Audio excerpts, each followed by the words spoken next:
Hey guys, tonight we're heading somewhere hot, loud, and suspiciously confident for a city held together by ambition, wine, and more lead than any empire should reasonably ingest. You wake up to a morning that smells like scorched wheat and fresh corruption, your eyes crusted with whatever passed for sleep in this century. The bed, if you're feeling generous enough to call a pile of straw laced with goat dander a bed, crackles under your weight as you sit up. Your back protests with the creaks of a life lived too close to the ground, your mouth dry as if you've been chewing old parchment all night. You rub your face and squint at the rectangle of pale light that insists it's dawn, though time here doesn't tick so much as groan. The air is already warm. You can smell the heat before you feel it, and you know it will climb all day until the walls sweat and the flies hold parliament on your windowsill. A pigeon flutters across the cracked sill and leaves behind a single judgmental feather. You'd swear it looked you straight in the eye and shook its head. Below, Rome has already begun its daily opera. Someone is wailing over spoiled dates.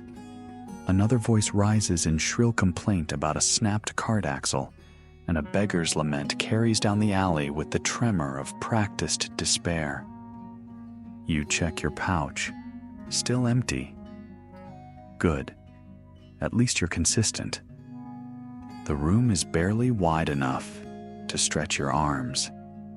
You've learned the cracks in the plaster, like constellations of defeat. The neighbor's cooking smoke seeps in through the wall, bringing the scent of charred lentils and old garlic, as comforting as a passive-aggressive ghost.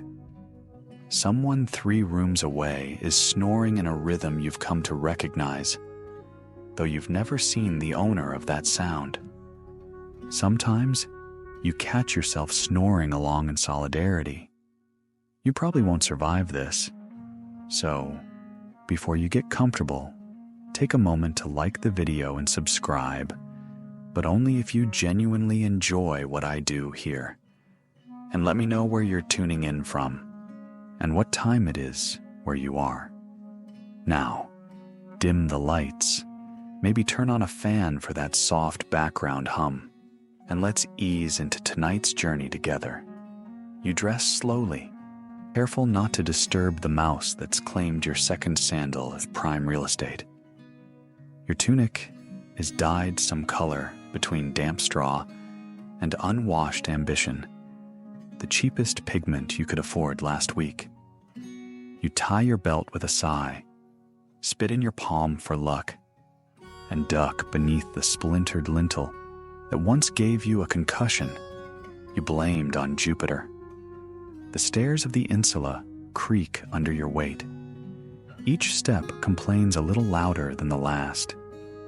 You pause to let an old woman with a basket of wilted herbs pass you without a word. Her silence is not hostility, it's habit. Everyone here learns to move through the same corridors of scarcity without expecting gratitude. One mainstream fact. By the 2nd century CE, Rome housed over 1 million people, many in apartment blocks called insulae. 5 or more stories of stacked lives and fire hazards. Historians still debate whether the constant risk of collapse was an accepted trade-off or a daily terror that never quite dulled. At the street level, you emerge into an alley dense with life. The morning has grown teeth. A mule brays in protest as a man drags it past, swearing that the animal has more sense than the Senate. You sidestep a boy carrying a goose, like a weapon. The goose seems perfectly willing to fulfill that role. A neighbor dumps a chamber pot from the 3rd floor. You feel the splash land a hair's breadth from your foot. When you look up, there's no face at the window, only the hiss of evaporating ammonia, as smug as a warning. You slip into the main street, instantly swallowed by the current of bodies. To your left, a noblewoman's litter stalls in a traffic jam. She pretends not to see you.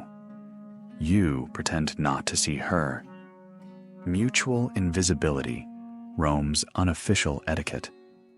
Vendors shout over one another, hawking figs and cracked amphorae. A child holds up a clay tablet and insists it's signed by Caesar himself, though you suspect it's just the same name every child has been taught to forge.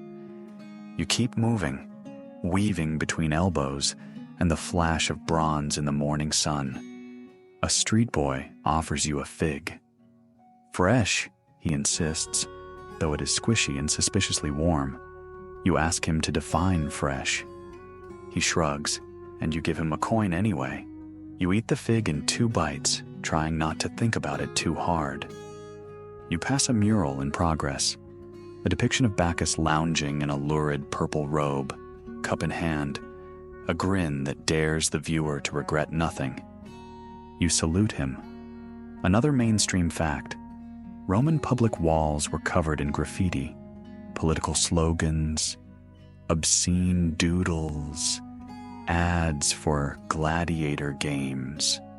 Historians still argue whether this was a genuine democratization of expression or just an extension of the same hierarchies, painted in ochre and goat's blood. At the corner, you nearly collide with a goat. The goat stares at you with the unblinking disdain of an animal that knows exactly where it belongs. You apologize, as if it cares, and slip around it. The street stretches wider, crowded with life.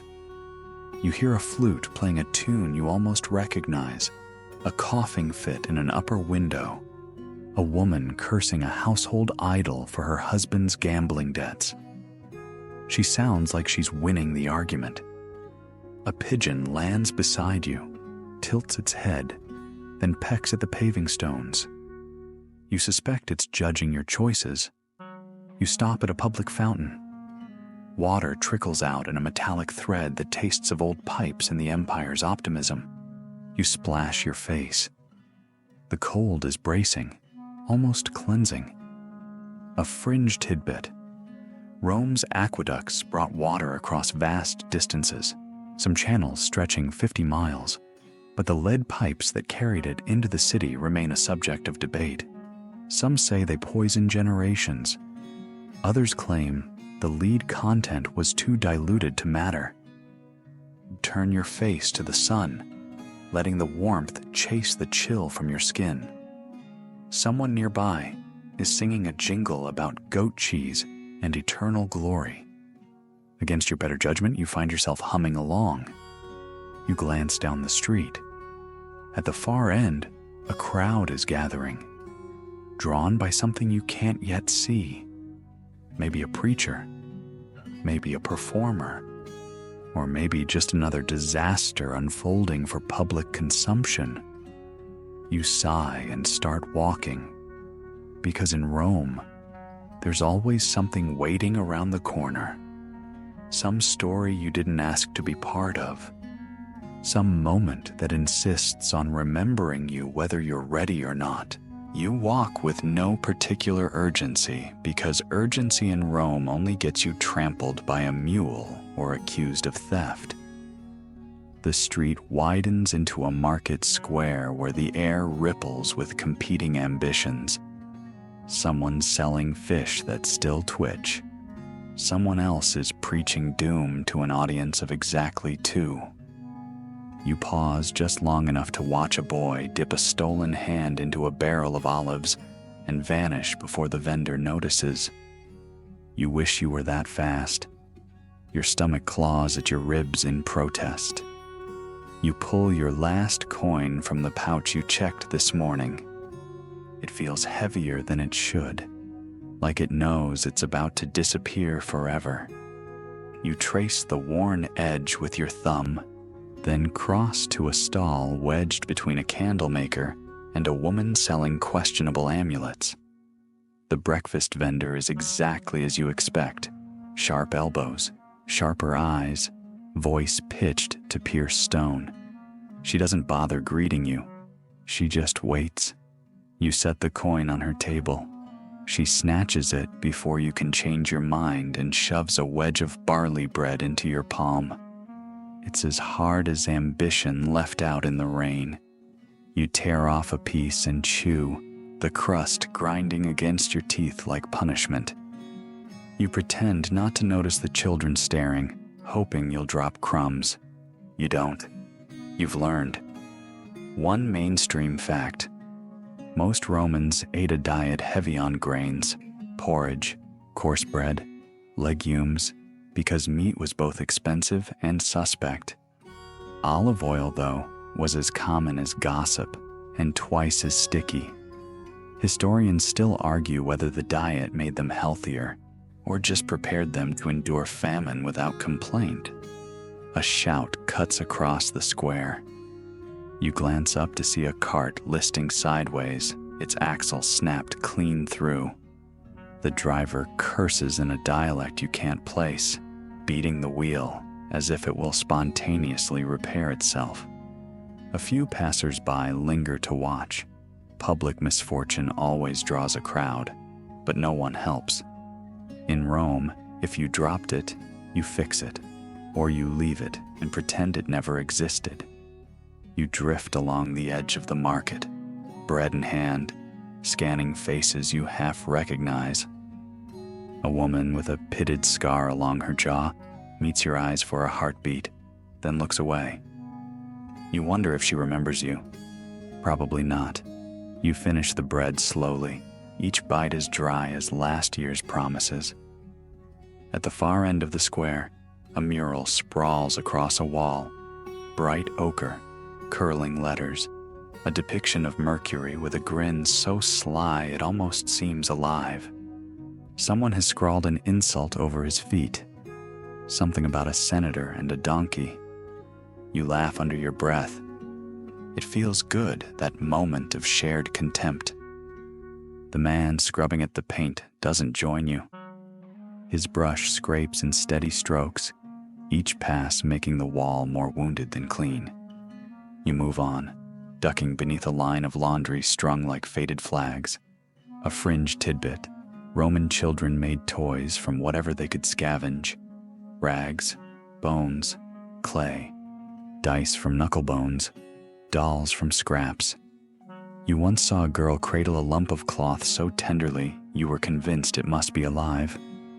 A child darts past, nearly colliding with your knee. You turn, and she flashes a gap-toothed smile before vanishing around the corner. For a moment, you envy her speed, her smallness, her ability to slip between worlds without consequence. The road narrows into the Subura, a district famous for cheap rents and cheaper virtue. Here, the buildings lean together like conspirators. Laundry sags between windows, sometimes dripping onto the heads below. You sidestep a puddle of something you don't want to identify. The stones underfoot gleam slick from last night's rain, or someone's bathwater. You pass a shop with no sign, only a painted eye above the lintel. Inside, a woman crushes herbs with a pestle as large as your forearm. The smell curls into the street. Fennel, vinegar, something darker. She looks up once, and her eyes are the color of old coins. You keep walking. A thin man squats by a doorway, chanting under his breath. His hands trace symbols onto the threshold. Protection spells, maybe. Curses. You can't tell, and you're not inclined to ask.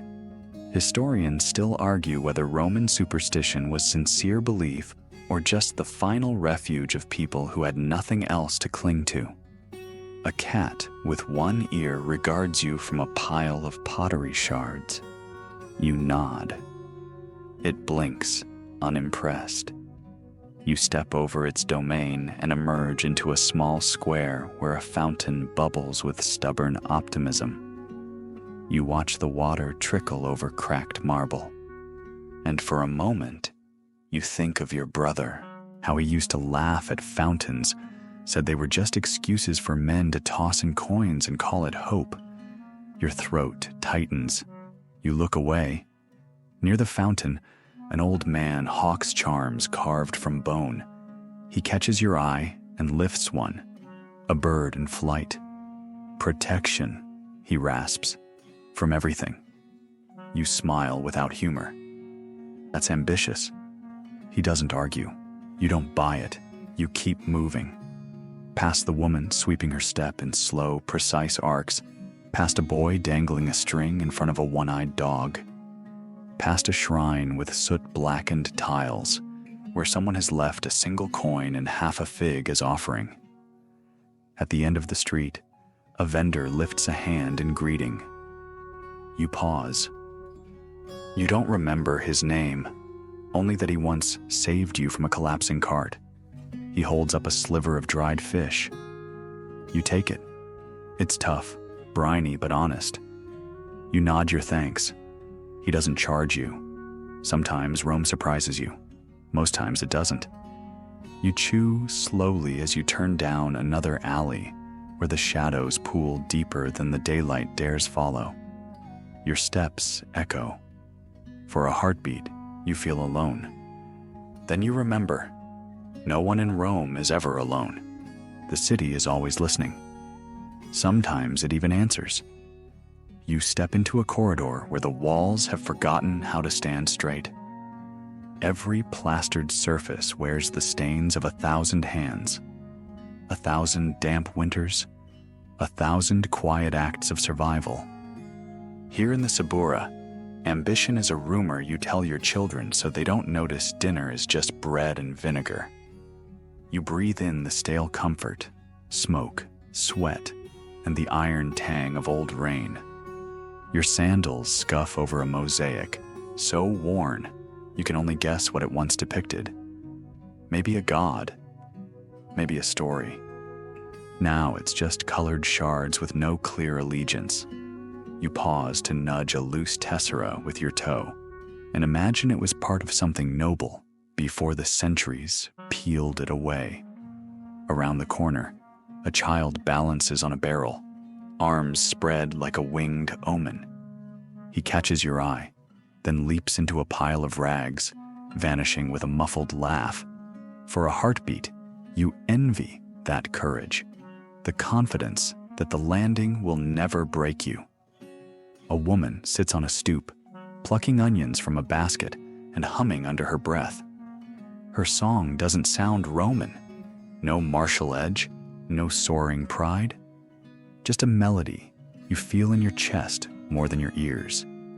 She doesn't look up when you pass, and you don't expect her to. One mainstream fact: the Suburra was a tangle of insula, taverns, and workshops, notorious for crime and poverty, but indispensable to Rome's economy. The rich might sneer at its grime, but their luxuries floated on the labor mined from these alleys. Historians still argue whether this neighborhood was a crucible of progress or merely a cautionary tale no one learned from. You slip between two carts stacked with amphorae that sweat dark stains onto the stones. A stray dog noses at the puddles, tongue darting in search of a taste. You meet its gaze and nod. It ignores you. Fair enough. Ahead, the alley opens into a small courtyard bathed in a light too pale to feel honest. A fountain trickles at its center, the water tinged green from neglect. You watch it run over a chipped basin, where some long-ago craftsman carved dolphins that now look more like tired rats. You crouch and trail your fingers through the stream. Cold, real. A reminder that some things keep moving, even when everything else sours. A voice drifts from the shadows. For luck? You glance over your shoulder. An older woman stands half-hidden behind a curtain, her hands wrapped around a bundle of laurel. She steps closer and presses it into your palm. I already used it, she murmurs. Didn't work. She smiles, wide and cracked, and vanishes into the dark. You tuck the leaves into your belt. Superstition costs nothing, and hope costs everything. You straighten and turn toward a doorway you've never noticed. A lintel carved with symbols you don't recognize. A feeling hums at the base of your skull. Curiosity dressed as dread. You step inside. It's dim. The air thick with the scent of crushed herbs, and something metallic. Rows of masks hang on the walls, each staring without eyes. Some smile, some grimace. Some simply exist. The closest one seems to tilt toward you, though you don't see it move. You reach out, brushing your fingers over smooth wood. The grain is warm, as if it remembers being alive.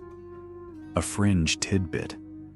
Romans believed masks could capture the essence of a person.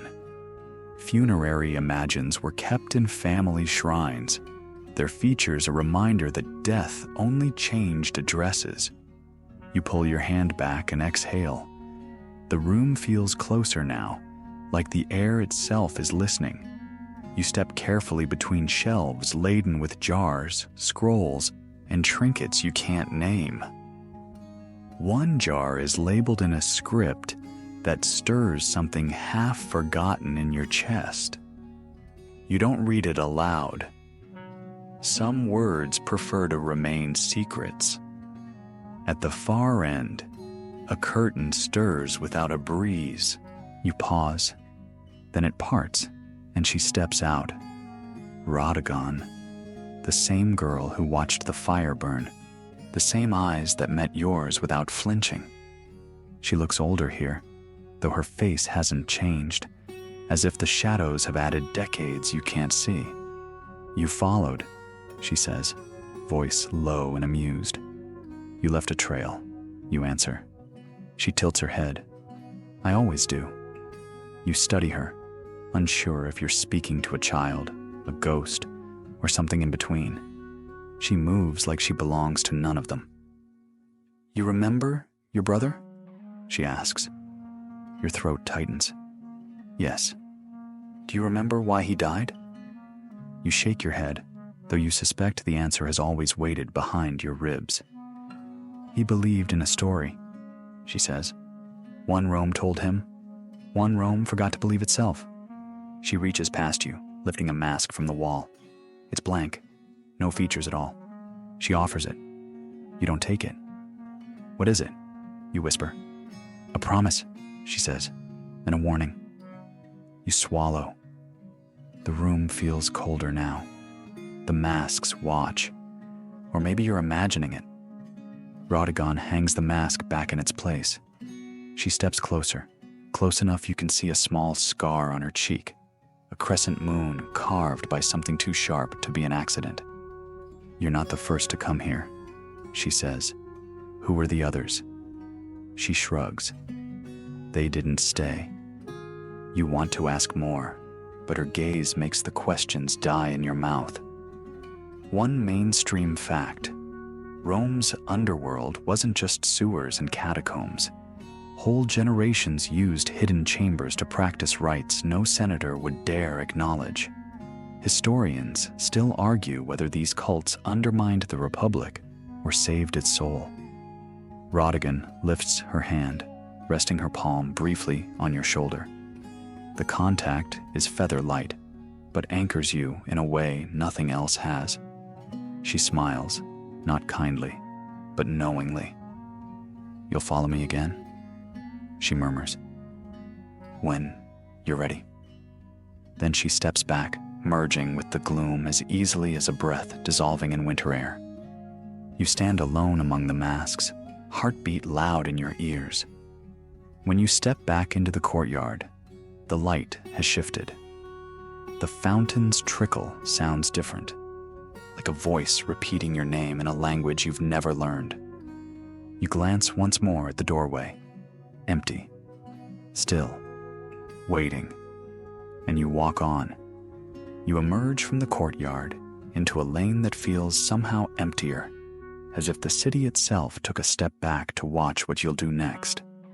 The sky overhead is brighter than before, but the light seems thin, diluted by too many hours of smoke and breath and ambition. You draw your tunic tighter and keep moving. Your sandals slap against paving stones chipped by countless feet. Rome doesn't smooth over old scars. It just walks over them until they look intentional. You pass a doorway where someone has nailed a strip of cloth, a sign of mourning. The wind lifts the rag just enough to glimpse a child's sandal propped against the threshold. You don't linger. Some griefs aren't meant to be measured by strangers. At the corner, you stop to watch two men haul a cask into a tavern. The cask leaks a dark trickle that smells of vinegar and regret. One of the men grunts, "Careful," and the other answers, "Too late." They don't look at you. You nod anyway, because that's the currency here. Small acknowledgments that don't cost more than you can spare.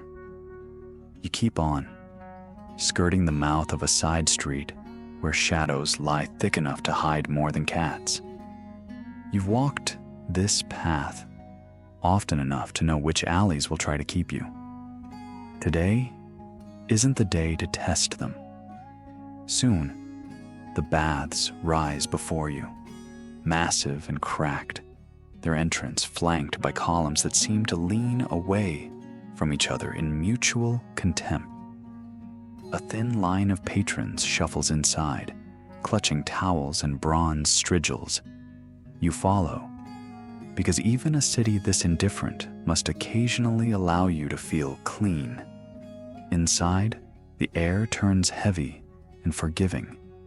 Steam curls around your ankles as if the building exhales in welcome.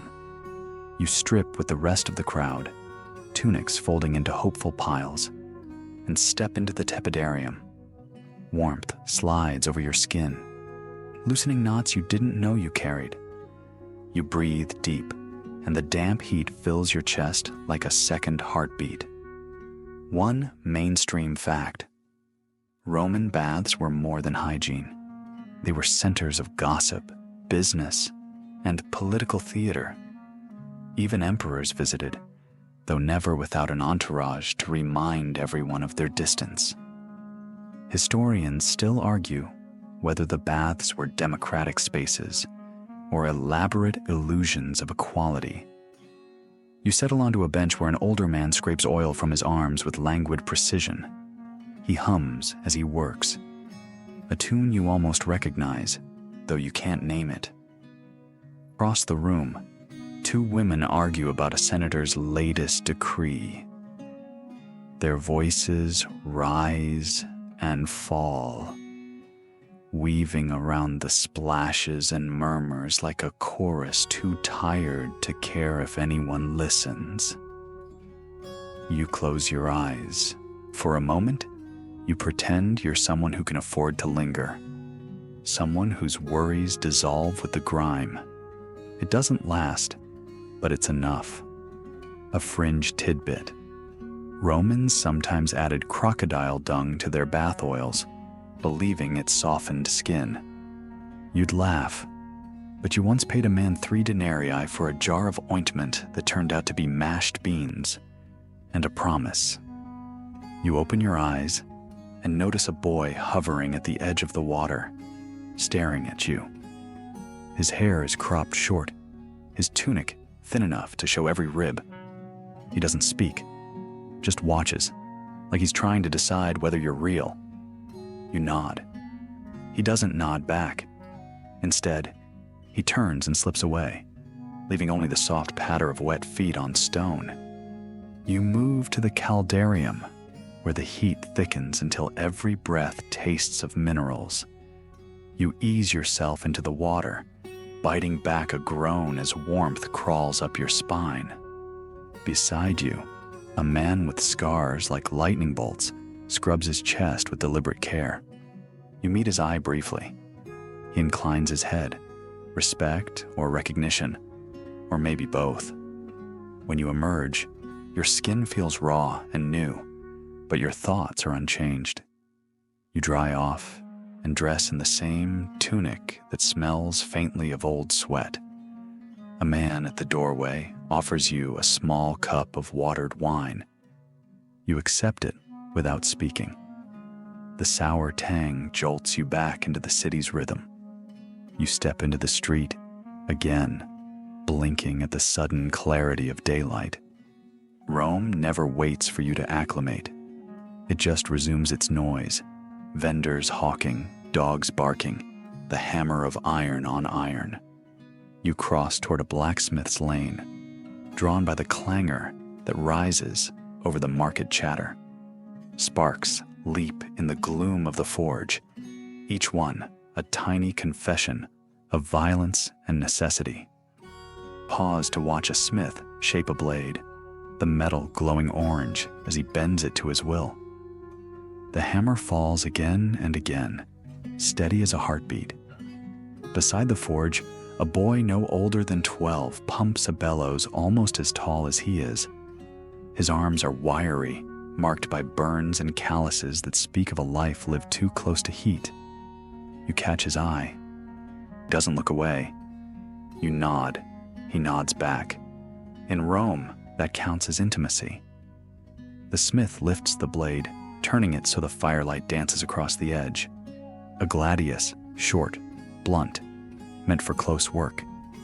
The kind of weapon that slips between ribs before you know you're bleeding. He quenches it in a trough with a hiss that sounds disturbingly like a sigh.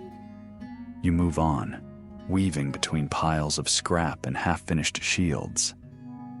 A man leans against a post, chewing what might be fennel or might be something braver. He grins at you with blackened teeth. You grin back, because sometimes you have no choice but to match the city's grim humor. Historians still argue whether blacksmiths were artisans or just another rung on the ladder of survival. You suspect the truth is that everyone in Rome was both, crafting and enduring in equal measure. You leave the lane behind, stepping into a quieter street where the air smells less of iron and more of old bread.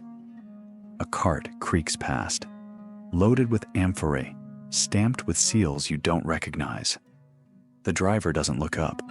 No one ever does. You catch yourself scanning the shadows for Rhodogon, for the glint of her eyes or the hush of her voice. But she's not here. Not yet. You walk on, because Rome never stops, and neither do you. You turn onto a street that feels almost comfortable in its disrepair. The paving stones are cracked, but they're familiar under your feet, like the worn edges of an old coin. You drift past doorways where neighbors argue in voices pitched just below violence, past windows where curtains twitch and vanish as you pass. You don't pause. You've lived here long enough to know that curiosity is the first step toward regret. A boy crouches beside a wall, tracing lines in the dust with a stick. You glance down as you pass, expecting childish scribbles. But the shapes are careful, deliberate, circles within circles, punctuated by marks you don't recognize. You open your mouth to ask, but he doesn't look up. He just keeps drawing, as if the earth itself asked for these symbols, and he's merely obliging. Ahead, a cart groans under the weight of dyed linen. The driver strains to keep the load steady, sweat darkening the back of his tunic. You sidestep the wheels, but not quickly enough. A corner of fabric slaps your leg, leaving a smear of red pigment. You look down at the stain, somewhere between rust and accusation, and decide it suits you. You're wiping your hand on your belt when you smell it. Smoke, sharp and oily, rising over the murmur of the street. Your pulse skips. For a moment, you think it's just a cook fire left untended. But then you see the curling black ribbon above the rooftops. A few voices break into shouts. Someone runs. You follow without choosing to. You round the corner into chaos. A cart is ablaze, flames licking greedily up the sides, consuming the wheels in bright, hungry bites. The heat washes over you in a sudden wave, pulling sweat from your skin. You stop just outside the ring of gawkers, merchants, beggars, a pair of street boys already arguing over whether this counts as an omen. No one moves to help. Not really. Rome watches its disasters before it decides whether to intervene. You squint against the brightness, trying to see what's left inside the cart. Bolts of linen shriveling into ash, jars cracking in the heat. And then you see her. She stands at the far edge of the crowd, as still as if the fire has nothing to do with her. A girl, no older than 12, hair tangled around her face like a shroud. In her hand, a sliver of wood still smoldering at one end. Rodigan. She meets your gaze across the distance, unblinking. The air around her wavers with the heat, but she doesn't flinch.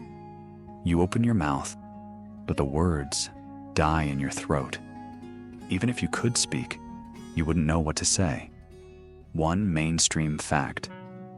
After the Great Fire of 64 CE, Rome rewrote its own story to blame convenient enemies. Christians, foreigners, anyone too powerless to protest. Historians still argue whether Nero watched the city burn for pleasure or simply saw opportunity in the ashes. Someone shouts for water. Another man fumbles with a bucket, sloshing more onto himself than the flames. You watch the girl lift her hand. For a heartbeat, you think she's going to wave. Instead, she opens her fingers, letting the charred stick tumble to the ground. It bounces once before settling into the dust. The fire doesn't care. It crackles higher, the cart sagging as the wheels give way. A sour smell billows out. Burning dates, maybe, or old wool. The crowd shifts back a step, unified by self-preservation. You take a step forward. Rodigan doesn't move. She only watches you with that calm that feels older than the city itself. Then, as the cart collapses inward, she turns and disappears behind a mule cart piled with amphorae. You push through the edge of the crowd, ignoring the curses that follow. When you reach the spot where she stood, there's nothing. No footprints, no heat in the dust, just the faint impression of absence. You look back at the burning cart, but the urgency has already begun to fade. A man beats at the flames with a length of cloth, and the crowd resumes its low, speculative murmurs. In Rome, every disaster is entertainment once it's no longer a threat.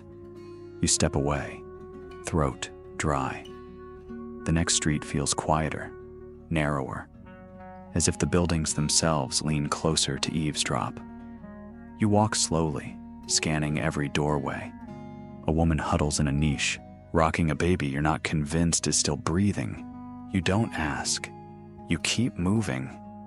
At the end of the lane, a courtyard opens around you like an exhale. Ivy coils across a wall stained with soot. A fountain stands dry and cracked, its basin filled with windblown leaves and a single clay cup. You stop beside it, feeling the hush settle in your bones. Rodigan is there. She sits on the rim of the fountain, legs swinging idly, her gaze fixed on a point past your shoulder. When you step closer, she doesn't look up. You stand in silence, feeling the city fade around you. Finally, she speaks. Her voice is low, matter of fact. You saw it. You nod. Why? She lifts her chin, eyes meeting yours. They look darker here, lit only by the gray daylight. Because forgetting costs more than remembering. You swallow. I don't understand. You will. She hops down, the motion so casual it feels unreal. She moves past you without touching, but you feel something, like the air shifts to make room for her memory. A fringe tidbit. Some Romans believed that when a child set fire to property, it was a sign from the lairs, the household spirits, that the family had failed them. You've never known whether to pity or envy people who can believe disasters are that tidy. Rhodogon stops a few paces away, turning to face you. You'll keep walking, she says. You'll keep asking. And you? Her mouth twitches in something like a smile. I'm not the answer. Then she's gone again, swallowed by the courtyard's cracked archway. You stand there a long moment, trying to decide whether you're following her or fleeing something else. The wind stirs the leaves in the fountain's basin. The clay cup tips on its side, rolling until it rests at your feet. You pick it up without knowing why. When you step out of the courtyard, Rome feels different, like you're seeing it through a film you didn't know was there. You close your eyes and take a breath. The memory is still warm in your hand. You leave the courtyard, and for a moment, you expect the street to look the same. It doesn't. The light feels too sharp, like Rome is squinting back at you. You walk slowly, aware of every detail. The way the stones slope toward the gutter, the torn awning that flaps like a tired banner, the smear of red pigment still drying on your sleeve. You cross a threshold you don't remember ever noticing.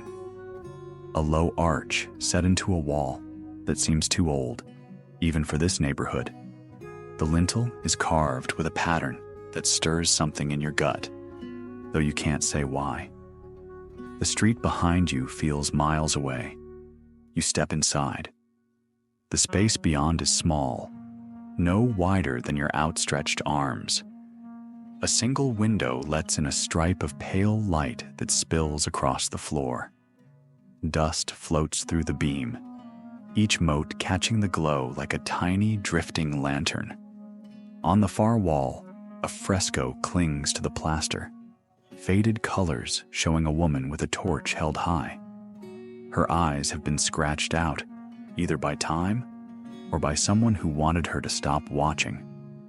Rhodogon sits beneath the fresco, knees drawn to her chest, hair veiling her face. You don't startle. You almost expected her. You came, she says, not lifting her head. I didn't know I was looking, you reply. You were. Her voice is quiet, but it fills the space like an echo that arrived before you. You move closer until you can see the outline of her jaw, the small scar at her temple. She looks up finally, and her eyes are the same dark, steady questions you've seen before. You remember your brother? She says. It's not a question. Yes. Do you remember the day he left? You close your eyes. You don't want to, but you do. The image comes easily. He stood at the edge of the Tiber docks, tunic too clean, eyes too bright. He gripped your shoulder and promised he'd come back with enough coin to buy you both out of the Subura. You believed him. That was the worst part. Rhodogon watches you remember. He thought Rome would honor the promise, she says softly. You nod. She unfolds her legs and stands. For a moment, she seems taller, older. Her hair shifts, and you glimpse something like a crown woven from thin branches. But when you blink, it's gone. Come with me, she says. You hesitate. The room feels smaller now, the fresco's hollow eyes fixed on your spine. But you step forward. She leads you through a doorway into a passage that descends so gently you don't notice at first. The air cools by degrees. Your sandals scuff over worn steps, and your breath fogs in front of you. Ahead, a dim glow seeps around a bend. When you reach it, you stop. It's a chamber. Round stone walls etched with hundreds of faces. Some serene, some contorted in agony, all worn nearly smooth. Between the faces, tiny masks dangle on leather cords. The air smells of old wax and something sweet you can't name. Rodigan steps into the center of the room. She turns, waiting. "What is this place?" you ask. "One of the archives," she says. "A place where memory doesn't need permission." You walk along the wall, studying the masks. Each one feels familiar in a way that tugs at something you'd rather leave buried. You stop at a small, delicate face with lips parted as if whispering. You don't touch it. One mainstream fact: Romans kept imagines, ancestral masks, to remind themselves of lineage and debt. Some families displayed them in proud processions. Others hid them away, ashamed of their origins. Historians still argue whether this practice was reverence or vanity, with better marketing. Rodigan gestures to a low bench in the center of the floor. You sit, because standing feels suddenly impossible. She kneels in front of you, her gaze level with yours. "You asked why he died," she says. You nod. He believed the story more than he believed himself. "What story?" She lifts her hand, palm up. In it lies a coin, blackened and cracked, stamped with a face you almost recognize. She doesn't offer it. She just holds it, as if showing you is enough. "This city was built on promises," she says. "Most of them were lies." You swallow. The air feels heavier, as though every mask in the room has turned to listen. "What am I supposed to do?" you whisper. Rodigan closes her hand around the coin. "Decide whether you'll be another stone in the wall, or the crack that lets the light through." A fringe tidbit. Some whispered that Rome's secret cults believed the city itself was alive, a vast, invisible organism that consumed memory to sustain its power. You never believed such stories, until now. Rodigan rises and moves to a section of the wall you hadn't noticed before. She runs her hand over the stones, and a seam appears. A thin, perfect line that widens into a doorway. Beyond, darkness breathes. "Will you follow?" she asks. You look back at the chamber, the faces, the masks, the countless unspoken names. You think of your brother, of the last promise he made, of the way you still wake some mornings expecting him to walk through your door. You stand. "I will," you say. Rodigan nods once, her expression unreadable. You step into the darkness together. The doorway seals itself behind you with a soft sound, less like stone moving and more like memory closing its hand. The darkness isn't total. As you walk, a faint luminescence emerges, lines etched into the floor, tracing a path ahead.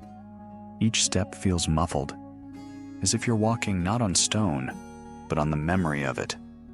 The air is cool, tinged with something metallic. You breathe carefully, as if the wrong inhalation might break the spell, or reveal you as an intruder. Rodigan walks beside you, her footfalls soundless. You try not to look at her too often. Every time you do, you notice something new.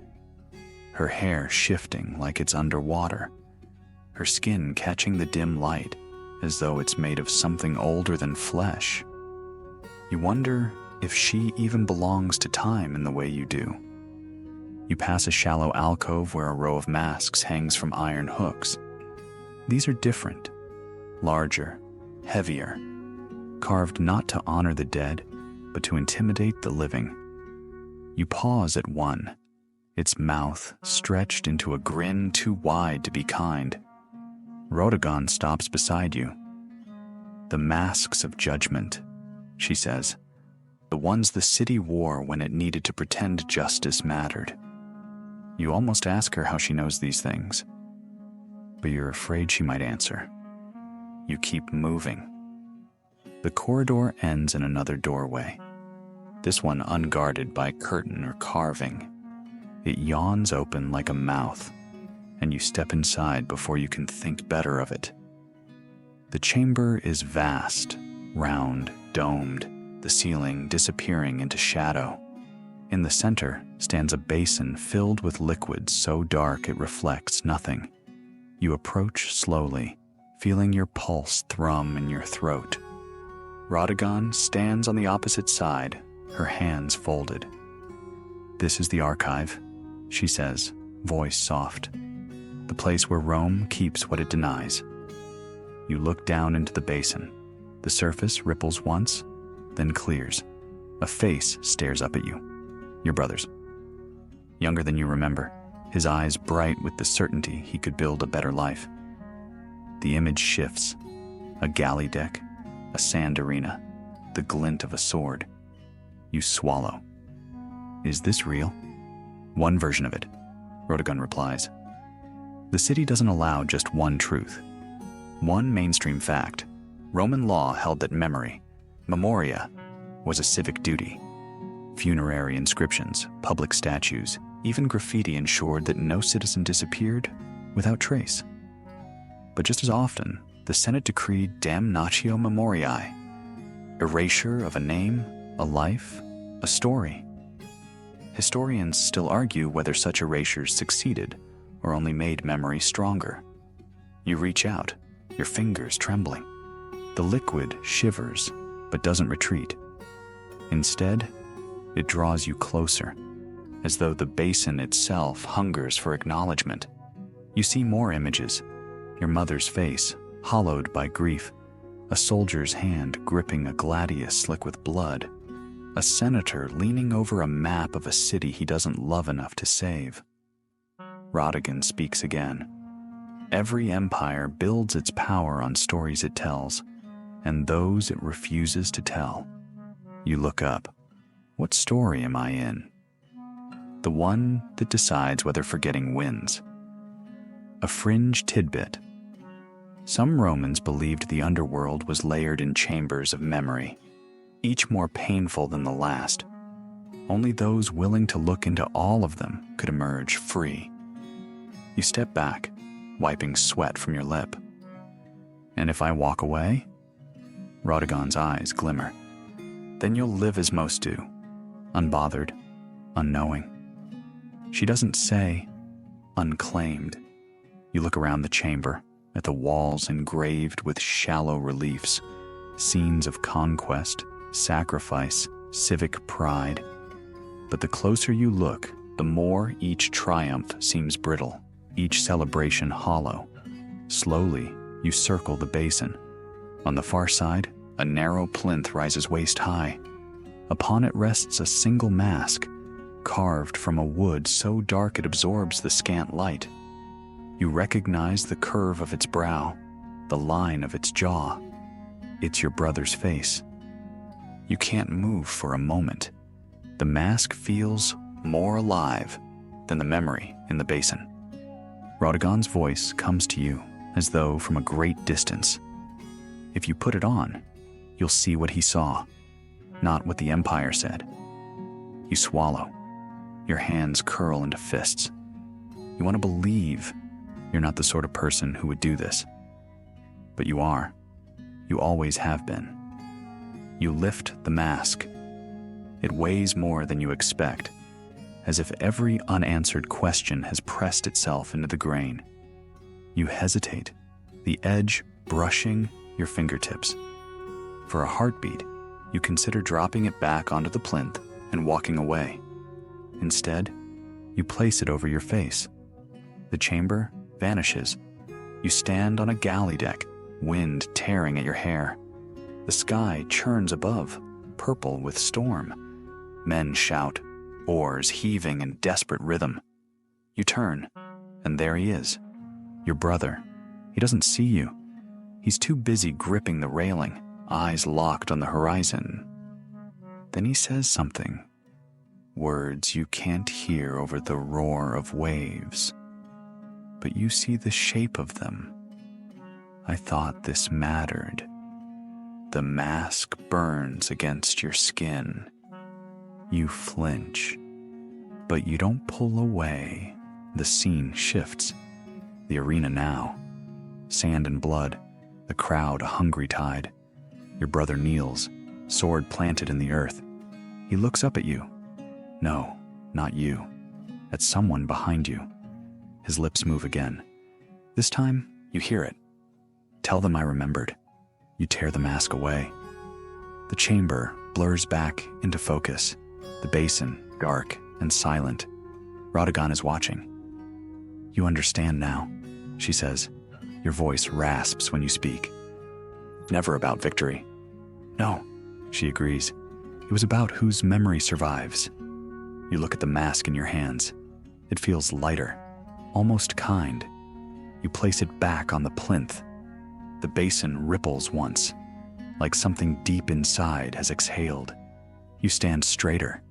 You don't feel absolved, but you feel honest. And in Rome, that's rarer than any blessing. You leave the chamber without looking back. Maybe if you did, you'd see the basin settle into stillness again, or the masks turning to face the next pilgrim. Maybe you'd see nothing at all. It doesn't matter. Some moments you carry whether you witness their ending or not. Radagon walks ahead of you now, her steps measured. The corridor slopes upward, but the air stays cold enough that your breath smokes. You rub your palms together, feeling the damp chill where the mask touched your skin. You half expect the imprint to stay forever, a mark no one else will see, but everyone will sense. You emerge into a narrow lane, just wide enough for two people to pass without touching. Above you, balconies sag under clay pots brimming with herbs. The scent of crushed rosemary mingles with the older smells, oil, ash, and the faint undercurrent of fish that never quite leaves this city. Radagon stops at the mouth of the lane, letting you catch up. She doesn't look at you, only lifts her hand in a small gesture that could be greeting or warning. Then she steps aside, and you see where you are. The arena. Even half ruined, it dominates the block. Arches gaping, sand stained darker in some patches where no rain ever washed it clean. Ivy clings to the upper tiers, green filigree over old violence. You walk toward it without meaning to. Your feet seem to know the way. Inside, it's quieter than you expect. The echo of your steps blends with the sigh of wind through collapsed gates. You follow the curve of the outer hall, past shattered benches and discarded amphorae. Every few paces, a scrap of cloth or a broken strigil reminds you that no place ever empties entirely. At the entrance to the arena floor, you pause. A single shaft of light falls across the sand, picking out footprints too perfect to be recent. You know them. Even before you step forward, you know. Radagon doesn't follow you in. She waits in the passage, her silhouette framed by shadow. You glance back once, but she only nods. This part is yours. You walk to the center of the arena. The sand shifts under your soles, the way it must have shifted for him. You kneel, pressing your hand flat. The warmth of the day has sunk into the earth, and for a moment, it feels like a heartbeat under your palm. You close your eyes. You don't expect the vision, but it comes anyway. Your brother stands before you. not as a shade, but as he was.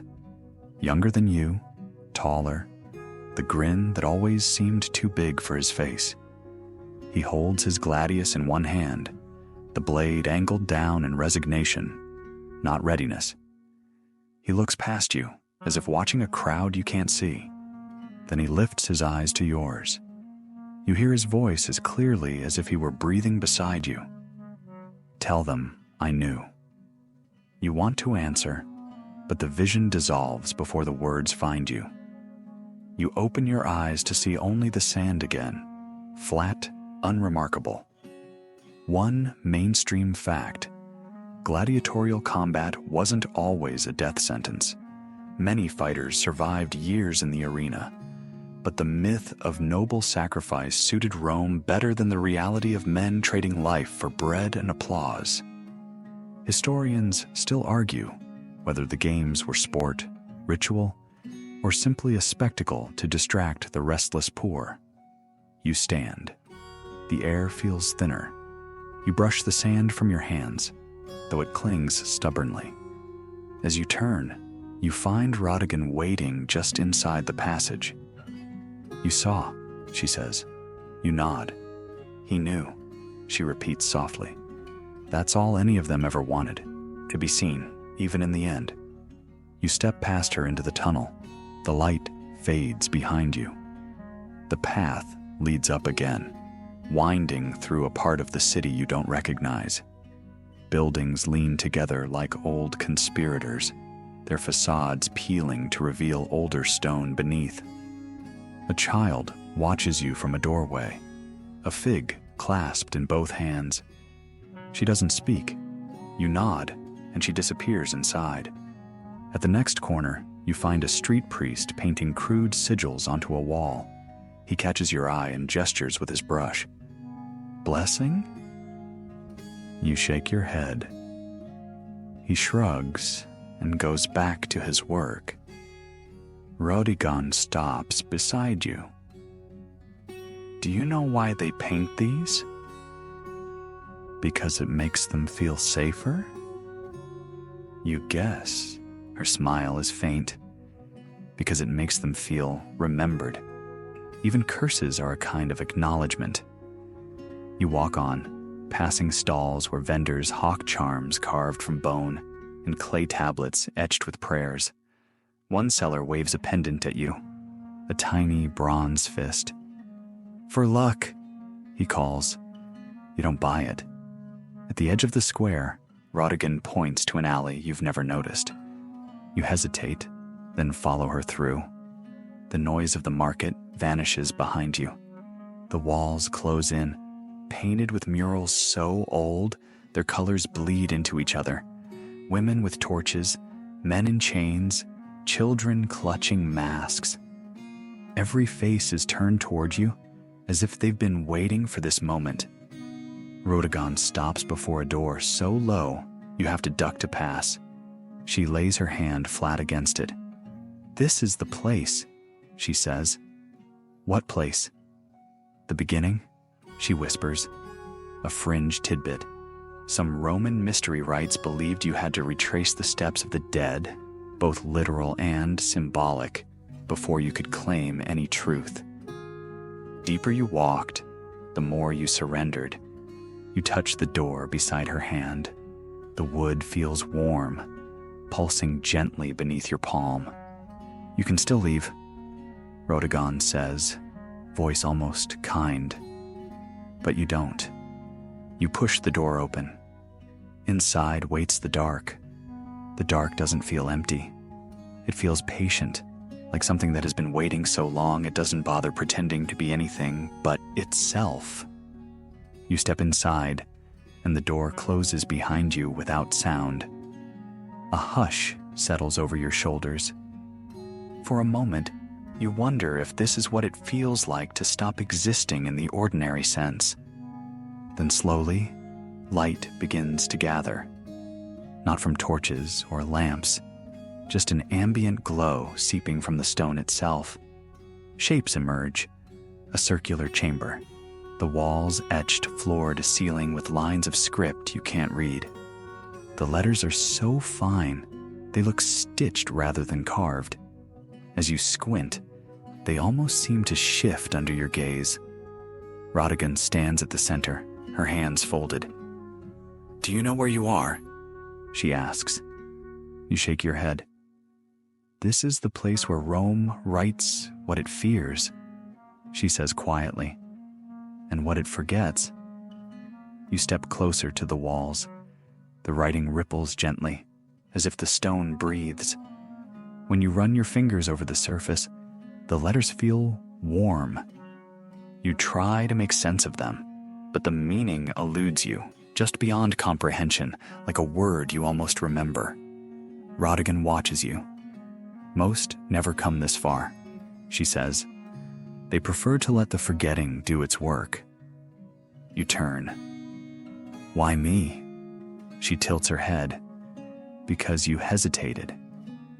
You open your mouth to ask what that means, but before you can, the floor beneath your feet shifts, not collapsing, just lowering, a slow descent deeper into something that isn't quite earth. You glance down. The stone steps spiral away, carrying you and Rodigan in a gentle rotation. The chamber above recedes until it is just a halo of pale light. Finally, you stop. A corridor stretches ahead, lined with alcoves. In each recess stands a figure, motionless, cloaked, their faces hidden behind smooth masks. You step closer to the nearest and realize the mask is not blank. It is simply too intricate for your eyes to resolve. Patterns shift across its surface in a slow dance. Rodigan's voice is almost a whisper. "The witnesses." You look at her. "They remember," she explains. "That's all they do. They stand here and hold the parts no one else will carry." You turn back to the masked figure. "Are they alive?" She doesn't answer. Or perhaps the answer is obvious. One mainstream fact: in the rites of certain Roman mystery cults, initiates were sworn to silence by being brought before effigies of the witnesses, figures who embodied the cost of knowledge. Historians still argue whether these were symbolic or literal records of those who failed to keep their vows. You walk past the alcoves, your footsteps hushed on the smooth stone. Each witness seems to lean forward a fraction, as if they sense you're passing. You resist the urge to reach out and touch them. At the end of the passage, a wide arch opens into another chamber. This one is smaller, circular, with a pedestal in the center. Upon it rests a single object, a ring, wrought of blackened iron twisted into a shape that defies symmetry. It hums, faint and insistent, like a sound you feel more than hear. Rodigan gestures. "This is what you came for." You hesitate. "I don't even know what it is." She studies you, her eyes dark as wet earth. "It's the truth that never fit into any inscription," she says. The story Rome told itself so many times it began to believe it, even when it wasn't true. You swallow. "And if I take it?" "Then you carry it," she says simply, "until you decide what to do with it." A fringe tidbit. Some Roman philosophers believed certain objects could become vessels of collective memory. A ring, a blade, a mask, each absorbing the weight of all who held it before. To wear such an object was to inherit not just memory, but responsibility. You step closer to the pedestal. The ring vibrates under your gaze, as if sensing your presence. You reach out, your hand steady, despite the tremor in your chest. When your fingers close around the iron, it is warm, almost alive. The moment you lift it, the witnesses stir, not by moving, by noticing. You feel their attention, a collective regard that tightens the air around you. For an instant, you glimpse your brother, kneeling in the arena, eyes raised to a sky that refused to answer. You see Rodigan standing beside him, her expression unchanged. You turn to her now, the ring clutched in your palm. What happens if I can't carry it? Rodigan steps forward until her face is inches from yours. Then you put it down, she says softly, and Rome continues exactly as it always has. The idea chills you more than any threat. You slide the ring onto your finger. It fits perfectly. The air in the chamber softens. The witnesses seem to lean back, their attention receding. You exhale shakily, surprised to find you're still standing. Rodigan smiles, though the sadness in it is unmistakable. It's done. No, you say. It's started. You walk past her, out of the chamber and into a corridor that slopes upward. Each step feels different now, heavier and lighter all at once. The dark recedes behind you, and ahead you see daylight. Not the filtered glow of a hidden courtyard, but the true daylight of the city above. The sky Rome pretends is eternal. You step into it, and it feels impossibly like waking up. The daylight doesn't welcome you. It interrogates you, bright and unblinking, as though Rome itself is checking to see if you've changed. You stand at the mouth of a street you've walked 100 times, but today, it feels stranger than any hidden chamber. Your hand closes around the ring on your finger. It doesn't burn, but it hums, a reminder you haven't left everything in the dark. You draw a breath, steadying yourself before stepping forward. The square you enter is wide, framed by cracked columns and stalls arranged like a haphazard prayer. Vendors shout over each other, fishmongers and fortune sellers and boys waving handfuls of wilted herbs. A woman balances a basket on her hip, her gaze drifting past you as though you're already a ghost. You weave through the crowd, every sensation sharpened by what you carry. You see the grime layered on the marble facades, smell the sour rot beneath fresh-cut flowers, hear the hollow ring of laughter that ends too abruptly. Every mask the city wears is visible now. You stop before a shrine built into the corner of a shop. A small idol of Mercury grins down, one hand raised in an eternal bargain. A single coin rests in the dish at his feet. You study the inscription beneath his sandals, letters half erased by rain and fingers. Rodigan steps out of the shifting crowd as if she's always been there. "What do you see?" she asks. "That no one ever really forgets," you say. She tilts her head. "And that frightens you?" "It should," you admit, "but it doesn't." Her eyes glimmer, the same ancient calm you saw in the darkness. "Then you're ready." One mainstream fact.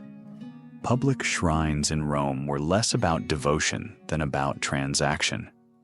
You gave an offering so Mercury or Jupiter or whichever god was nearest might look the other way when you lied, cheated, or survived. Historians still argue whether these bargains made Rome strong or hollow.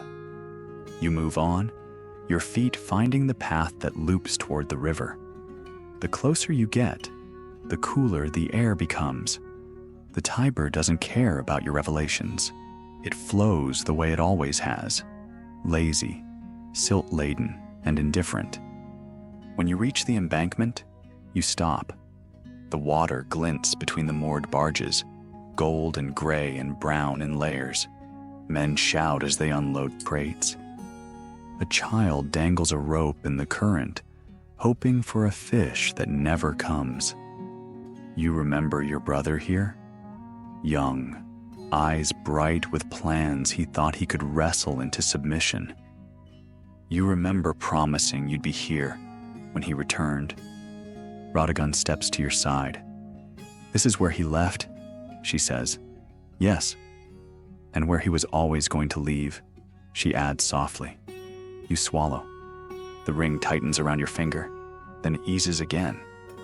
almost like a heartbeat, a fringe tidbit. In the early Republic, the Tiber was sacred, believed to be watched by a river god who accepted offerings in exchange for safe passage.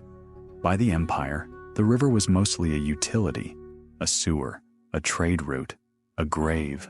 Rome's memory is selective even about its devotions. You look at Rhodogon. What do I do now? You walk, she says. You remember? You let the remembering change you. And if I fail? She looks past you to the river. Then you start over. The wind rises off the water, carrying the smell of fish and old mud. You close your eyes and let it wash over you, feeling the city breathing around you, restless, ancient, never satisfied. When you open your eyes, you see a woman further down the quay, crouched over a basket of broken pottery. She's arranging the shards in patterns, lines, circles, spirals. No one pays her any attention. You think of the basin in the archive, the way memory coiled and struck if you looked too long. You turn away, retracing your steps up the slope toward the temple district. The climb feels longer than it should, every footstep dragging a tether of unseen weight. At the crest, you pause before the Temple of Vesta. The eternal flame burns within, flickering in a draft you can't feel. A Vestal virgin stands at the threshold, her gaze fixed on you. You carry something, she says, not accusing, not curious, just acknowledging. Yes, be careful, she murmurs. Rome has a habit of burying those who remember too clearly. You nod. She turns back to her vigil, and you continue past her. The colonnade ahead offers a scrap of shade. You lean against the nearest pillar, letting the carved flutes press into your spine. From here, you can see the forum laid out below, a jumble of monuments and marble illusions. Statues pose in defiance of time. You know better now. Nothing is immune to forgetting. Rhodogon steps into view again, framed by the arch that leads down. You aren't finished, she says. I didn't expect to be. She gestures to the forum. This is where the lie began. And where it ends?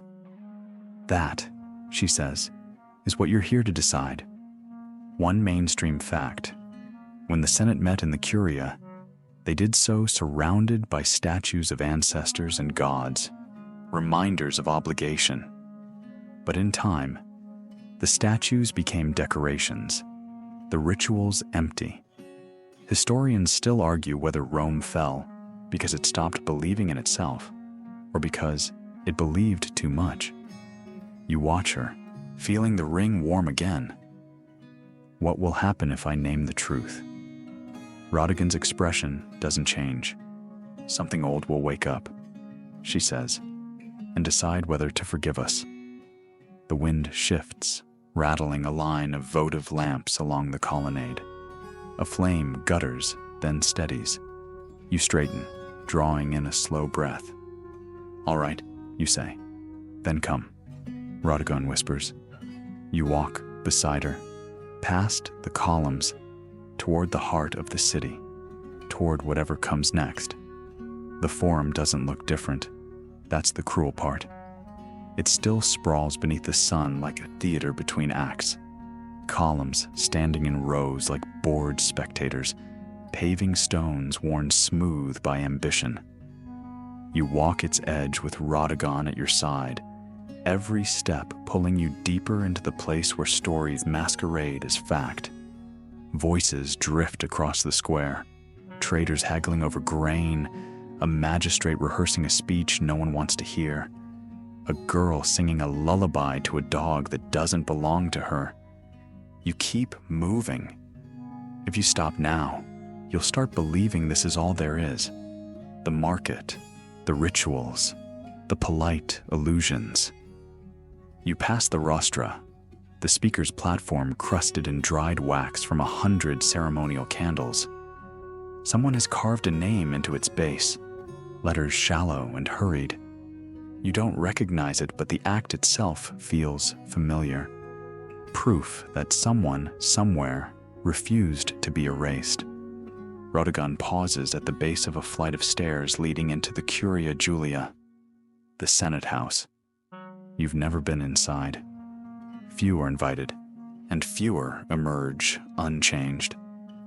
She looks at you, her expression unreadable. Are you ready to see what they built on your brother's bones? I don't think I am, you admit. That's an honest place to start, she says softly. You climb the steps, your palm brushing the grooves in the railing, deep indentations worn by centuries of hands no more certain than yours. The doors stand open, though no guard announces your arrival. Perhaps no guard would dare. Inside, the air is different, still, close, heavy with a sweetness that doesn't belong. Your sandals echo across the patterned floor. The chamber is lined with tiers of marble benches, empty now, but for shadows that cling in the corners. At the far end, a dais rises. A single chair waits, carved from wood so dark it seems to absorb light. Above it, the painted ceiling is a riot of symbols, eagles, laurels, flames, 100 stories pretending to be truth. Rodigan stops a few paces behind you. This is where the lie sat, she says, where it smiled and gave orders. You step closer to the dais. A chill ripples across your shoulders. For a moment, you almost hear the rustle of togas, the scrape of styluses on wax. One mainstream fact: the Senate survived countless purges and reforms by pretending continuity. Every new emperor swore to respect its dignity, even as he stripped its power. Historians still argue whether the Senate's persistence was resilience or cowardice disguised as tradition. You reach up to touch the back of the chair. Your fingers stop an inch away, as if an unseen hand holds them back. Rodigan watches you carefully. You don't have to sit. You look at her, your throat dry. Then why did we come? She doesn't answer. She doesn't have to. You lower your hand. The ring on your finger throbs once, a slow, pulsing ache that travels up your arm. You brace yourself, but the sensation doesn't fade. Instead, the shadows on the benches shift. At first, you think it's a trick of the light, dust and drafts conspiring to unsettle you. But then they grow thicker, coalescing into forms. Not people, impressions, echoes of presence. You sense them watching you, curious or wary or simply resigned. Rodigan lifts her chin. You asked for the truth, she says. This is the cost. You step back. The forms sharpen. Half-seen outlines draped in senators' robes, their faces obscured by masks of pale, unfinished wood. One raises a hand in silent greeting. Another inclines its head. No one speaks. The silence is heavier than any accusation. The ring grows warmer. You look down and see fine cracks spreading across its surface, light seeping from within like a lantern covered too long. What happens now? You whisper. Rodigan's eyes meet yours. You name it. Name what? The lie, she says simply. A fringe tidbit.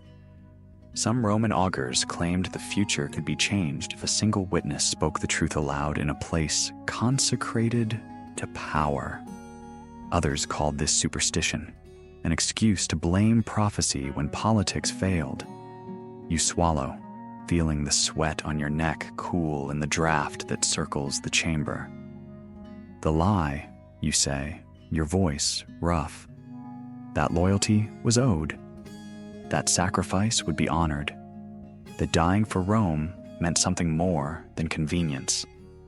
A breath moves through the shadows, as if they all exhaled together. The ring on your finger fractures, splitting into halves that tumble to the floor without sound. A hush swallows the room, so complete it feels like the world itself paused to listen. The figures remain silent, but you feel something shift. Not forgiveness, not condemnation, just acknowledgement. You step away from the dais. The air lightens, though your body feels heavier, every bone aware of what you've just carried into daylight. Rodigan lifts her hand. It's time to leave. You hesitate. That's it? For now, she says. The rest comes later. You follow her out of the chamber, blinking as the brightness of afternoon slams into your eyes. The forum stretches before you, unchanged to everyone who didn't stand in that room. Children race across the paving stones, their laughter bright and aimless. A woman sweeps the steps of a temple, flicking breadcrumbs into the wind. Two men argue over the price of a jug. All of it looks the same, but you are not. You descend the Senate steps slowly, feeling each riser under your heels as if it's judging you. The sunlight blurs your vision, but you don't lift a hand to shield your eyes. You want to see this place exactly as it is. No illusions, no borrowed grandeur. At the bottom, Rodigan waits. Her gaze doesn't linger on your face. Instead, she watches the people milling across the forum. Mothers and moneylenders, priests, and pickpockets. What did they say to you? You ask. She lifts one shoulder. Nothing. Nothing? The truth doesn't need words, she murmurs. The crowd parts around you as you walk, as if they sense you've brought something back that doesn't belong among ordinary errands. You feel raw, like every thought is an exposed nerve. A boy darts across your path, a length of rope coiled in his hands. He pauses, staring at you with round, solemn eyes. Before you can speak, he lifts the rope as if in salute, then disappears into the tangle of bodies. Rodigan's expression softens. You saw it, didn't you? That it was never about law or glory. It was about forgetting, you say. She inclines her head. And who benefits when memory fails? You turn down a narrow lane that skirts the edge of the forum. The walls here are older, their bricks darker where rain can't reach. Names are carved into every surface, some recent, some so worn they look like scars. You run your fingers over them as you pass. One mainstream fact: Roman graffiti wasn't always vulgar. Sometimes it was simply a name, proof that someone existed, if only for a day. Historians still argue whether these markings were desperate acts of self-assertion or the first graffiti manifestos. At the end of the lane stands a small shrine. You don't recognize the god. Its features are smooth, undefined, just a suggestion of a face above a slab of offerings. A single almond, a wax tablet, a child's sandal. Rodigan stops, resting her palm against the base of the idol. This is where the stories came to rest when no temple would house them, she says. You kneel beside her, feeling the ground cool through your tunic. Do you think they remember? She doesn't answer right away. The silence stretches, deep and unhurried. Finally, she whispers, they don't forget. They wait. You look up at the faceless stone. For what? For someone to speak their names, she says. You reach out and lay your hand beside hers. The stone is cold, but your skin prickles with a warmth that doesn't belong to you. A fringe tidbit. Some Romans believed the earliest gods had no shapes, no voices, only presence. When temples began to give them faces, they also gave them limits. You wonder what this god looked like before it was trapped in stone. Rodigan rises first. Her eyes gleam, but there's no triumph in them, only recognition. "There's one more place," she says. You stand, your legs unsteady. "Where?" "Where the first lie was told." She doesn't wait for you to answer. She turns and walks, her pace unhurried. You follow, past the edge of the forum and into the deeper, older avenues where daylight seems reluctant to follow. You pass under an arch carved with scenes of conquest. Legions trampling enemies, eagles held aloft, laurels crowning faceless victors. You pause beneath it. The reliefs seem smaller than they did when you were a child, less convincing. Rodigan slows to let you catch up. "The lie was simple," she says. "That conquest was destiny. That empire was inevitable. And people believed it," you say. "They still do." You step beyond the arch. The road narrows until you must walk single file. On either side, buildings lean so close you can hear the creak of old timber settling. A line of laundry flutters overhead, tunics faded to the color of tired bone. At the end of the alley, a door stands ajar. No markings, no sign, only the hush that seems to pool around places no one wants to admit exist. Rodigan gestures. Inside. You don't ask what you'll find. You've learned the question never matters as much as the willingness to step forward. You push the door open. The chamber is small, its ceiling low enough to make you bow your head. A single table stands in the center, and upon it rests a mask carved from pale wood. Unlike the others, this one has no expression at all. No smile, no sorrow, just emptiness. Rodigan's voice is quiet. They wore this when they decreed which names would be remembered. "Who are they?" "The First Senate," she says. "The men who decided memory was a tool." You step closer to the table. The mask is smooth beneath your fingertips, the grain fine as silk. It doesn't vibrate or warm or hum. It just waits. "Do you want me to wear it?" you ask. "No," Rodigan replies. "I want you to look into it." You lift the mask, angling it so the light catches the hollow where eyes should be. And in that emptiness, you see a reflection, not of yourself, but of the city.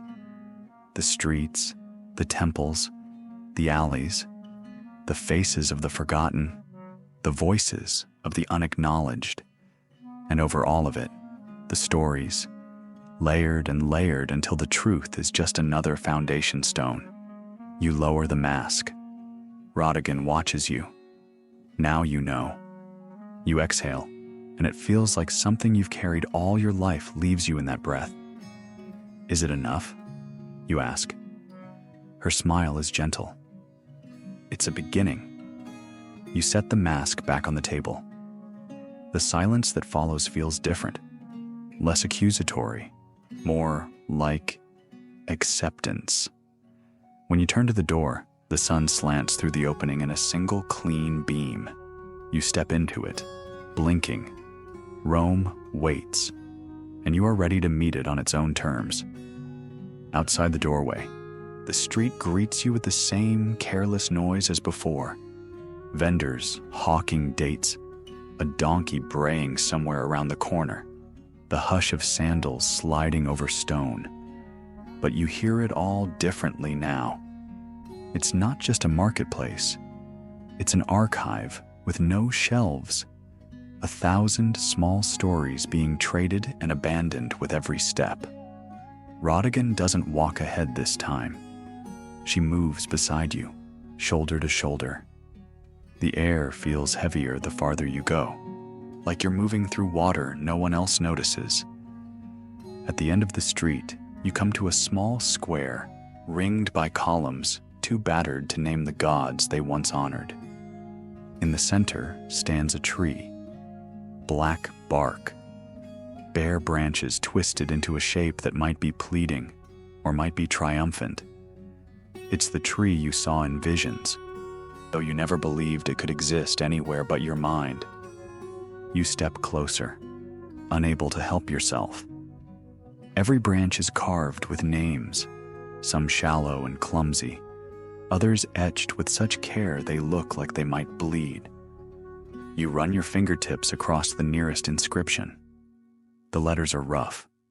The story behind them is unknowable. Radagon stops just behind you. This is where the unrecorded ended, she says softly, and where the empire pretended it had never begun. You look back at her. Who planted it? No one remembers, she says, but everyone knew it was here. You tilt your head, studying the bark. Something about it feels familiar, like the grain in the mask, or the ring's fractured surface, as if all these objects are pieces of the same forgotten language.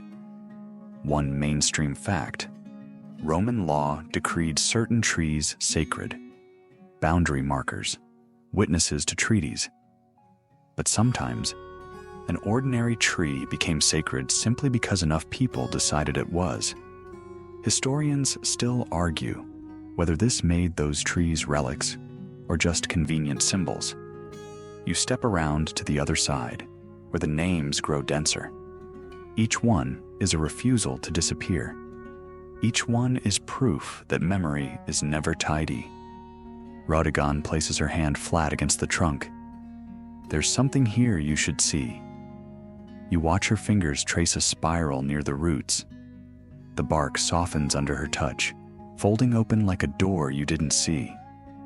Beneath it is a hollow, barely wide enough to fit your hand. You don't have to, he murmurs, but you know you do. You reach inside. The air in the hollow is cold and damp, as if the tree has swallowed centuries of winter. Your fingers close around something hard, and you draw it out. A shard of blackened clay, etched with the same spiral you saw her trace. You turn it over. On the back, a word is scratched in a script older than Latin. You can't read it, but when you look up at Radagon, she nods. It's your name, she says. No, you whisper. It isn't. It's the name you were given the moment you began to remember. He corrects. The part of you Rome doesn't own. A fringe tidbit. Some Roman mystery cults believed every soul had two names, one given at birth, one revealed by ordeal. Only the second could not be stolen or erased. You close your fist around the shard. For an instant, you feel the weight of every other name carved into this tree, every plea to remain visible. It doesn't crush you, it steadies you. Radagon's eyes meet yours. What will you do with it? I don't know yet. Good, she says. That means you still have a choice. You step back from the tree, careful not to disturb the spiral door as it closes. The bark seals itself with a finality you don't try to question. The square is empty now, though you didn't see anyone leave. The hush that settles is not threatening. It feels like respect. You slip the shard into the fold of your belt. It's heavier than it should be. Or maybe you are simply more aware of what you carry. Radagon walks to your side. This isn't the end, she says. It never is. She smiles faintly. That's the first lesson. You cross the square together, passing beneath the leaning columns. As you step beyond their shadows, the sunlight blooms across your face. You pause, blinking into the brightness. Beyond this place, Rome stretches in every direction. Alleys that lead into centuries of forgetting, streets where laughter and sorrow have always shared space. You understand, in a way you couldn't before, that you are not a witness alone. You are a participant. Radagon touches your arm lightly. There's one more place, she says. Another shrine? You ask. She shakes her head. The place where the Empire learned to lie. You don't ask what she means. The answer waits, like everything else, in the act of walking. One mainstream fact. The Roman Forum once housed the earliest records of the Republic, laws engraved on bronze tablets. But over time, the tablets were replaced by parchments that could be amended, lost, or burned.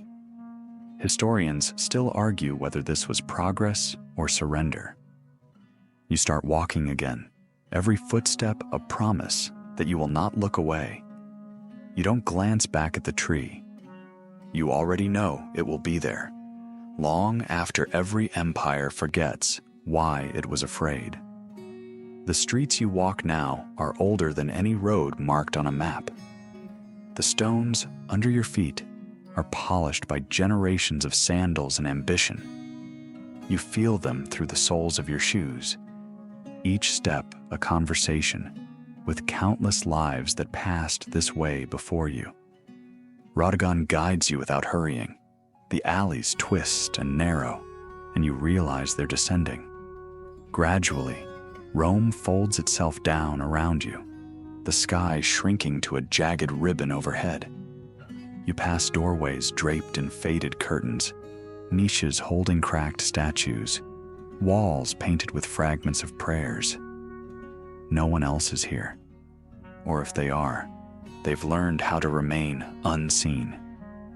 At the end of the last slope, you reach an arch so weathered you wouldn't have recognized it as a threshold. Radagon places her palm against the keystone. For a moment, nothing happens. Then a shudder passes through the stone, and the wall slides aside. A hush rushes out, cool and dry, carrying the faint scent of old parchment. You step across the threshold. The air changes, thicker, expectant. Beyond is a chamber unlike any you've entered. It is neither temple nor cellar. The walls rise in perfect circles, each level lined with shelves. No scrolls rest on them. No tablets. Only masks. Hundreds of them, each carved in a different face. Some contorted in grief, some serene, some half-finished, as if their stories were interrupted. Radagon's voice is soft. This is the archive of the unsaid. You turn in a slow circle, taking in the scale. The masks do not seem dead. They seem to be watching you in the polite, unblinking way of those who've waited too long to be acknowledged. What are they? You whisper. One mask for every vow unspoken, every betrayal unrecorded, every moment too dangerous to be written down, she says. You step closer to the lowest shelf. The nearest mask is small, child-sized, the mouth parted in a question it never finished asking. Your hand hovers over it, but you don't touch it. One mainstream fact. Romans were meticulous record keepers, but the annals of the Senate, the personal diaries of emperors, and the acts of generals all went missing, at intervals suspiciously convenient. Historians still argue whether these losses were incompetence or deliberate amnesia. Radagon moves past you, deeper into the archive. Follow me, she says. You walk among the shelves. The silence is so complete that your breathing sounds too loud. Every few paces, you glimpse a mask that feels familiar, though you can't say why. Perhaps memory is older than recognition. In the center of the chamber, a pedestal rises waist-high. Upon it sits a single object, a tablet of dark clay, no larger than your palm. Its surface is unmarked, except for one line of script, so fine it looks scratched by a needle. Radagon doesn't touch it. This, she says, is the first record of the first lie. You study the tablet. The writing means nothing to you, but it stirs something in your gut. a recognition you wish you could deny. What does it say? Radagon glances at you, her eyes almost gentle. That Rome was destined. You swallow. And it wasn't? It was chosen, she murmurs. And when choice felt too fragile, they called it destiny.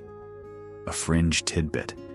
Some scholars believe the earliest Roman myths were borrowed from Etruscan legends, altered to fit a narrative of inevitability. In the end, no one knew where the stories started, only where they were most useful. You lift your hand. This time, you do touch the tablet. It's warmer than you expect, as if countless hands have held it before yours. Nothing happens at first. Then, slowly, the masks begin to hum. The sound is low, almost a vibration more than a tone. It resonates in your chest, in your teeth, in the marrow of your bones.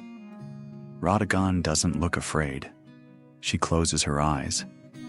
They remember, she says. What do they remember? You ask. That destiny was the first story told to keep a city from admitting it was afraid. The hum grows louder. You feel it pressing against your ribs, urging you to say something, to acknowledge what you already know. Take a breath. I don't believe in destiny. The hum stops, not fades, stops. The silence that follows is deeper than before, as if the masks have finally exhaled. Radagon opens her eyes. That's all they needed, she says. You step back from the pedestal. The tablet doesn't glow or crack.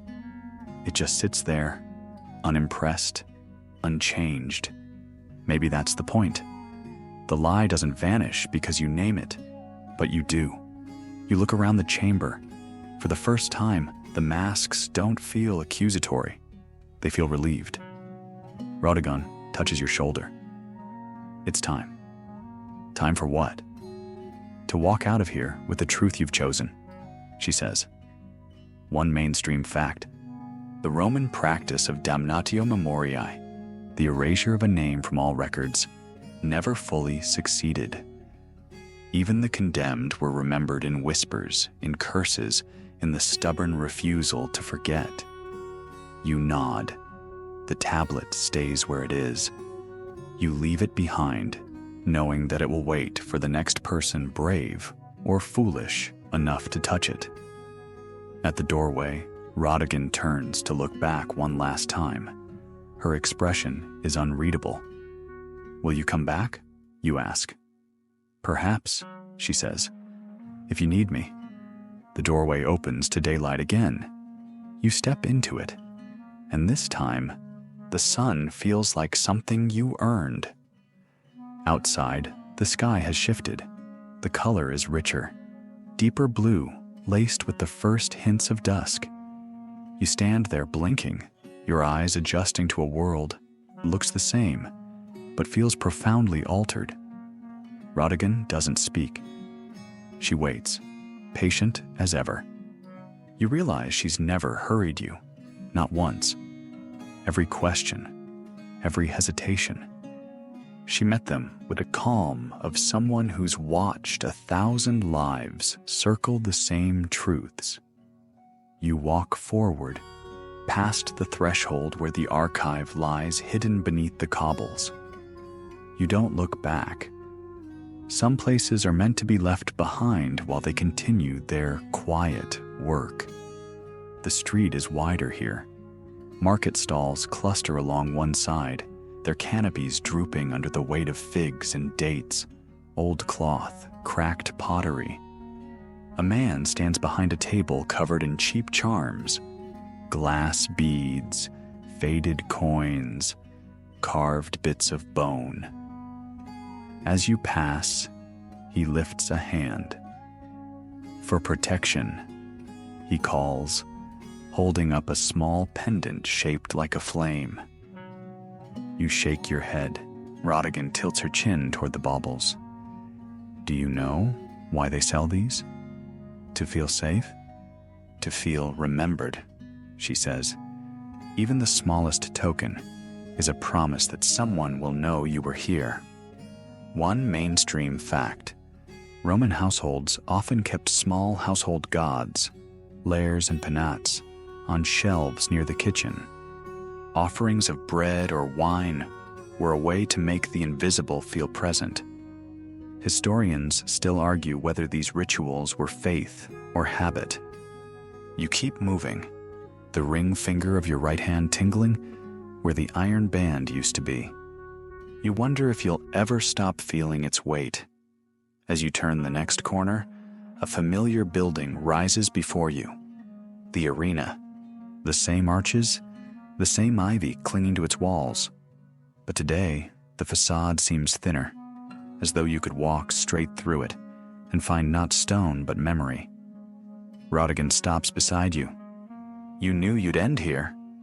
You nod. A man sweeps the steps.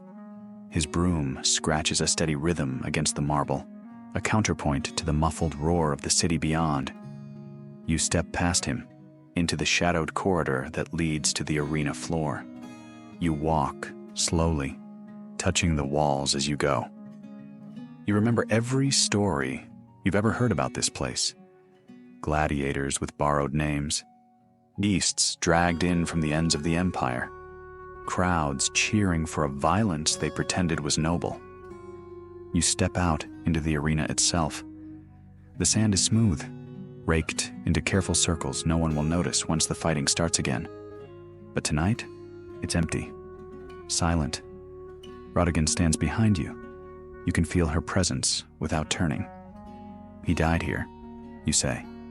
Yes. And what did it buy? She doesn't answer. You kneel. The sand shifts beneath your weight, giving way like water. You press your palm flat until the grains crawl into the lines of your skin. A fringe tidbit. Some Romans believed that sand from the arena was sacred, charged with the final breaths of the fallen. It was sometimes gathered in jars and kept as a talisman against cowardice. You stand. The sun has fallen just far enough that the upper tiers are in shadow. Only the center circle glows. One last gesture of theater from a city addicted to spectacle. Rodigan steps to your side. There's something you should see. She gestures to a narrow arch on the far side. You've never noticed it before. The darkness within feels deeper than shadow. You cross the sand, every step louder than the last. As you pass under the arch, the air cools instantly.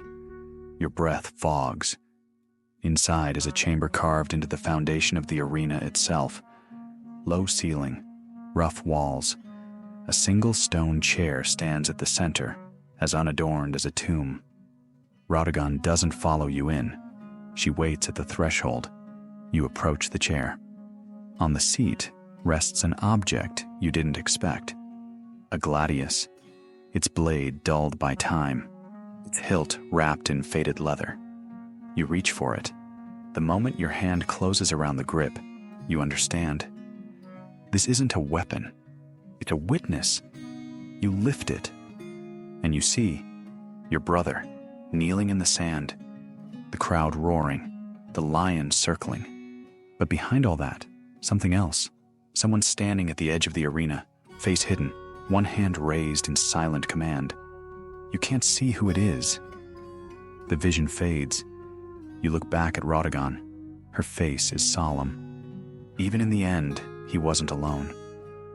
Who was it? You whisper. Someone who believed the lie was worth everything, she says. You place the gladius back on the stone chair. The air in the chamber eases, as if some old story has finally exhaled. One mainstream fact.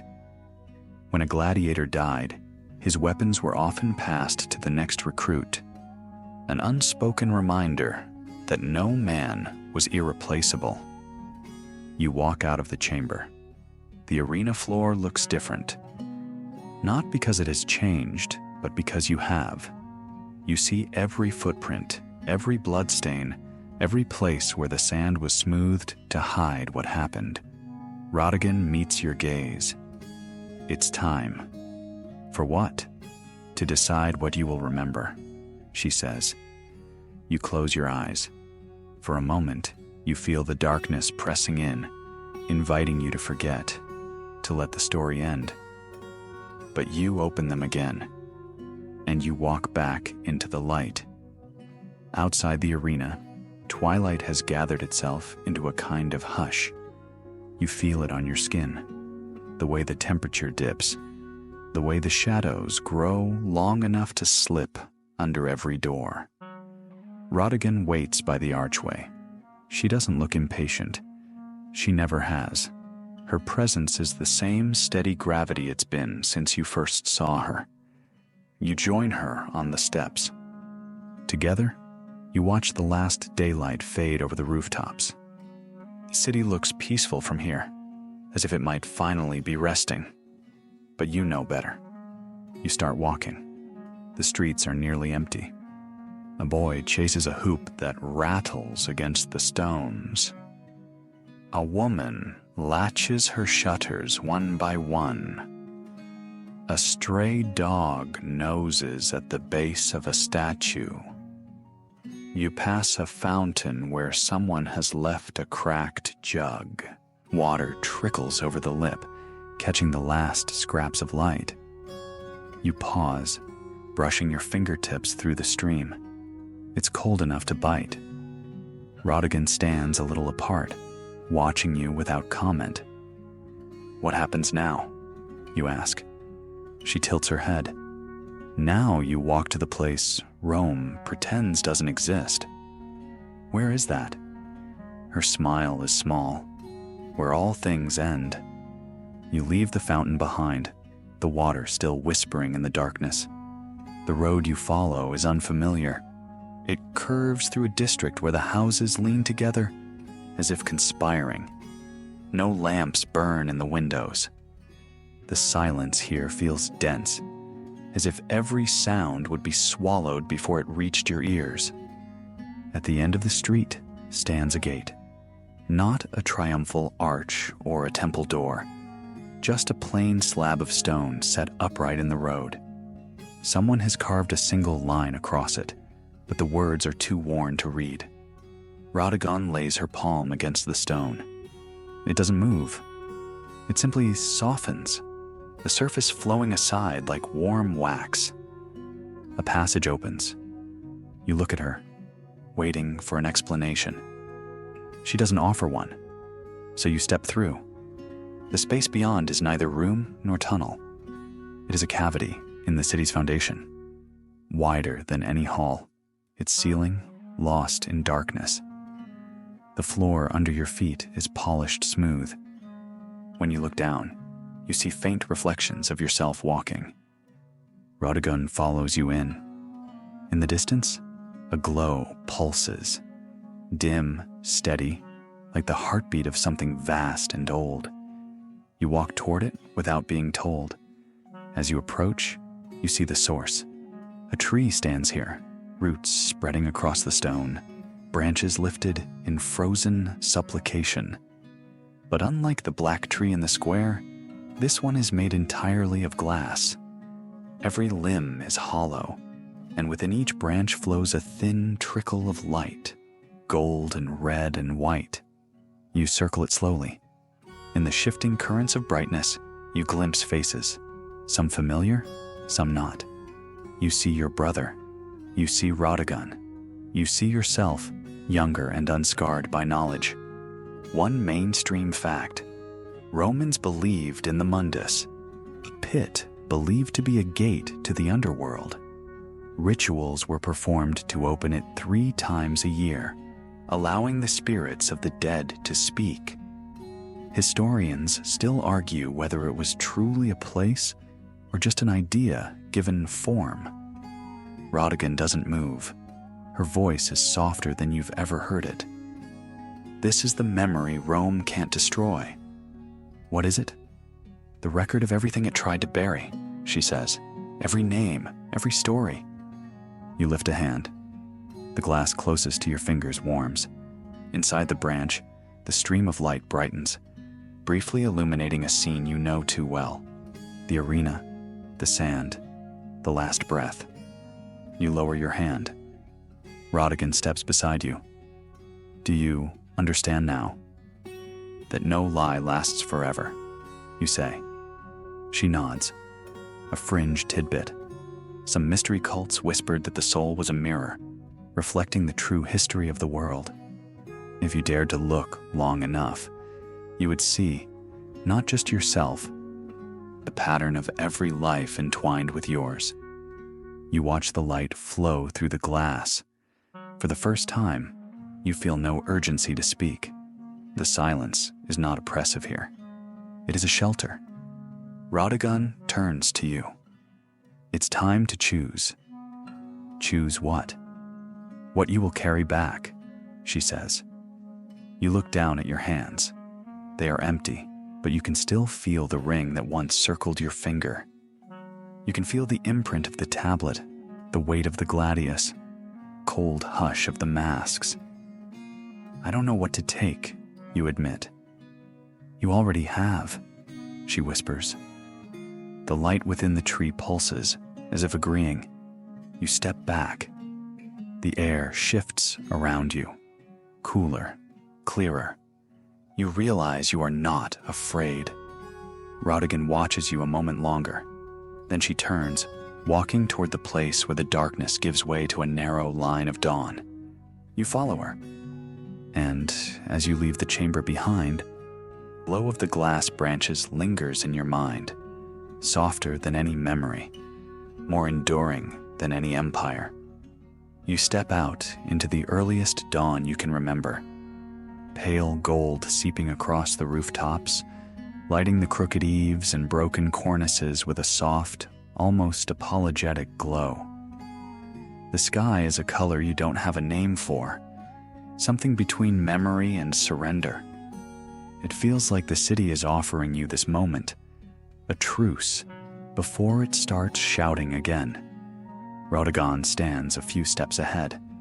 In this new light, she doesn't look like a phantom or a guide. She looks human, tired, resolute, someone who's watched too many people promise to remember and then choose to forget. You join her without speaking. Together, you walk down a slope where the cobbles have been worn concave by centuries of feet, where every depression feels like the imprint of someone who stood here, uncertain. The breeze tastes different at this hour. Cooler. Sharper. You think of the archives, the masks, the glass tree with light in its veins. You think of how none of it was truly hidden, just waiting for someone stubborn enough to keep walking. You turn into a lane so narrow your shoulders brush the walls. A cat slips past your ankles, trailing a smell of dust and warm stone. At the end of the alley, the passage opens into a courtyard you've never noticed. In the center stands a single pillar, cracked and leaning. Around its base, names are etched over each other until they form a kind of palimpsest. No one inscription fully legible, everyone refusing to be erased. Rodigan stops beside the pillar, resting her hand lightly against the cold surface. This is where the first witness stood, she says. Witness to what? To the moment Rome decided it needed a story grand enough to excuse everything that came after. You walk around the pillar, fingertips grazing the chiseled names. One feels familiar under your touch. You can't read it, but your pulse responds anyway. One mainstream fact. Many scholars agree that the Roman practice of myth-making, linking the city's foundation to heroes like Aeneas, was a deliberate strategy to unite fractious tribes under a single, manufactured identity. Historians still argue whether this was propaganda or simply human nature insisting on purpose. Rodigan kneels, tracing the lowest etchings with her thumb. They thought carving names here would protect them, she murmurs, from obscurity, from shame. You crouch beside her. Did it work? She looks up, and the morning light catches in her eyes. You're here reading them, aren't you? You stand slowly, feeling the way your muscles protest. An exhaustion that's more spiritual than physical. You realize that every place she's led you has demanded something. Belief, doubt, surrender. And this place demands the simplest thing of all: acknowledgement.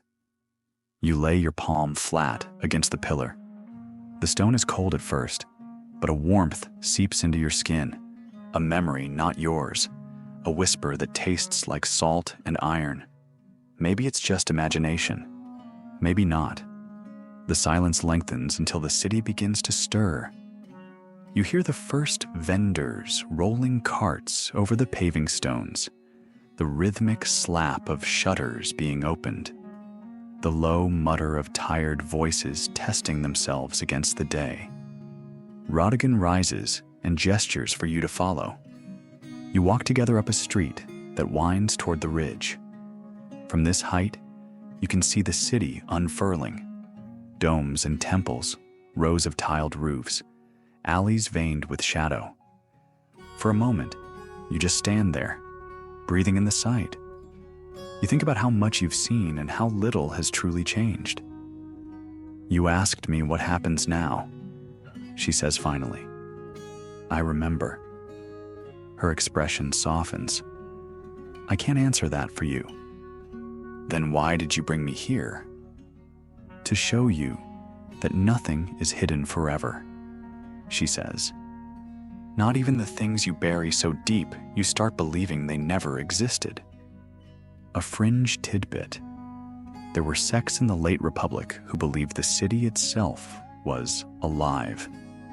A vast organism fed by the ambitions and failings of everyone who walked its streets. They claimed that if you stood still long enough, you could hear it breathing. You look at Rodigan. Is this where you leave me? Not yet, she says. One more place. You descend the ridge in silence, feeling dawn at your back. At the bottom of the hill, the road broadens into a plaza you recognize, the same one you crossed so many times without seeing its edges. But this morning, it feels different. Less like a marketplace and more like a stage waiting for its actors.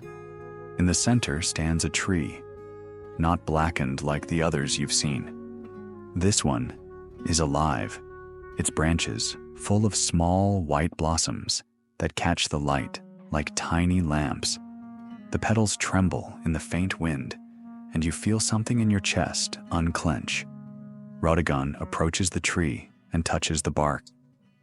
This is the place where forgetting ends, she says. And remembering begins? You ask. No, she says gently. Where remembering becomes choice. You walk forward until you're close enough to smell the blossoms, faintly sweet, familiar in a way you can't name. Your hand hovers over the bark, but you don't touch it yet. What happens if I do? You whisper. Rodigan watches you. Then you will never be able to say you didn't know. One mainstream fact. Roman processions often began and ended at sacred trees, symbols of continuity in a city obsessed with conquest. Historians still argue whether these rites were superstition or subtle reminders that all empires grow from something older than ambition. The wind shifts, and a flurry of petals falls between you. One catches in your hair, cool against your skin. You close your eyes, feeling a steadiness you didn't expect. When you open them, Rodigan is watching you with a softness that has nothing to do with pity. You're ready, she says. You don't argue. You press your palm to the trunk. The moment your skin meets the bark, you feel it. Every name, every story, every unspoken grief braided into the grain, not as separate strands, but as a single, endless song. And for the first time, you realize this is all any city ever is. The accumulation of voices no one could completely silence. When you lift your hand, the blossoms are still trembling, but the hush in the plaza feels gentler now, as if Rome itself is exhaling. You look at Rhodogon. What will you do? She tilts her head. I will keep walking. And me? She smiles. You will decide. You step back.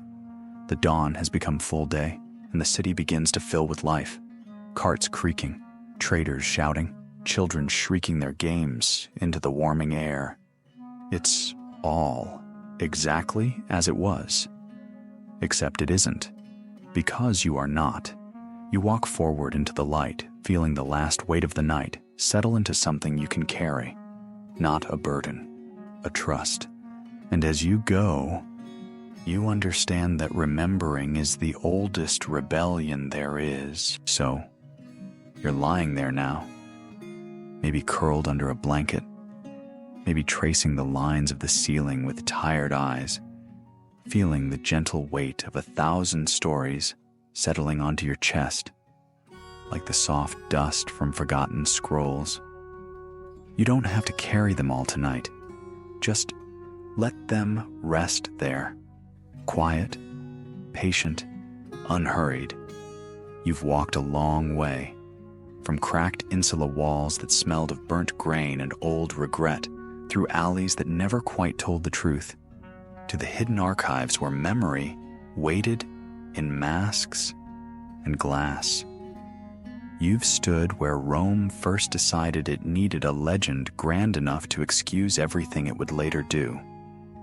You've knelt beside pillars etched with names that refused to be erased, even when everyone pretended not to see them.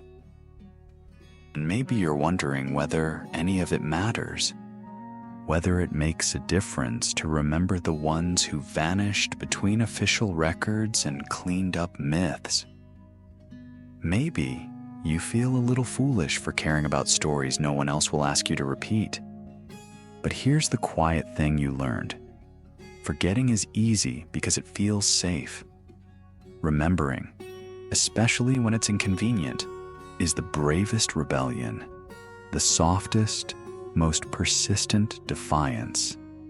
Let your breath slow now. Feel how the night expands around you, how the city itself seems to exhale and settle into its own kind of dreaming. Out there in the dark, the stones are still holding the warmth of the day, the last embers of sun trapped in cracks and seams.